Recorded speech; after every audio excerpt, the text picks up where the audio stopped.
कराड पंचायत समितीवर भारतीय जनता पार्टीने एक हाती सत्ता मिळवण्यात यश मिळवलेलं आहे। 15 जागा भारतीय जनता पार्टीनं कराड पंचायत समितीमध्ये निवडून आणण्यामुळे या ठिकाणी आमदार डॉक्टर अतुल भोसले व आमदार मनोज घोरपडे, धैर्यशील कदम यांच्या विचाराची ही पंचायत समिती आता इथून पुढे काम करणार आहे। एकूण 24 जागा आहेत पंचायत समितीच्या, कराड पंचायत समितीच्या। त्यापैकी 15 जागा ह्या भारतीय जनता पार्टीने जिंकलेल्या आहेत। राष्ट्रवादी काँग्रेस अजित पवार गटाला 4 जागा मिळालेल्या आहेत। याचबरोबर काँग्रेसला 1 जागा आणि शिवसेनेला 1 जागा आणि राष्ट्रवादी काँग्रेस शरदचंद्रजी पवार पक्षाला 1 जागा, अशा 24 जागांमध्ये ही निवडणूक खरं तर आज महत्त्वाचा विषय होता।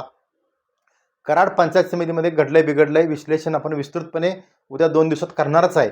मात्र आत्ताची बातमी एवढी मोठी आहे, महत्त्वाची आहे की 15 जागा भाजपनं विजय मिळवित कराड पंचायत समितीवर आपला झेंडा रोवलेला आहे।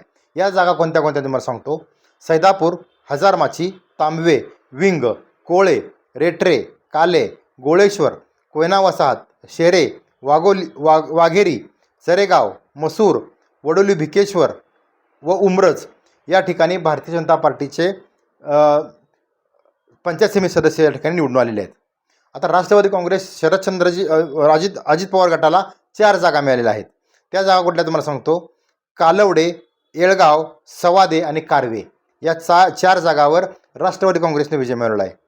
काँग्रेसनं एका ठिकाणी विजय मिळवलेला आहे आणि तळबीड माफ करा, काँग्रेसने 2 ठिकाणी विजय मिळवला आहे। तळबीड आणि वारुंजी या ठिकाणी काँग्रेसचे उमेदवार विजयी झालेले आहेत आणि शिवसेनेनं सुपणे हा पंचायत समिती गण हा जिंकलेला आहे। याचबरोबर राष्ट्रवादी काँग्रेस शरद पवार गटाला कोपेल्ड हवेली या गणातून विजय संपादन केलेला आहे। म्हणजेच काय तर कराड पंचायत समिती ही भारतीय जनता पार्टीच्या विचाराची होणार हे आता अगदी स्पष्ट झालेलं आहे।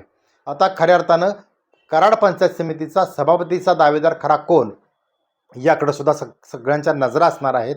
कारण कराड दक्षिण बरोबर उत्तरमधून सुद्धा मोठ्या प्रमाणात या ठिकाणी जे मदत भाजपला चांगले सीट्स निवडून आल्यामुळं कराड उत्तरमध्ये सुद्धा दावेदारी या ठिकाणी सभापती पदाची होऊ शकते, एवढं मात्र नक्की। पाहत रहा यशवंत नगरी न्यूज।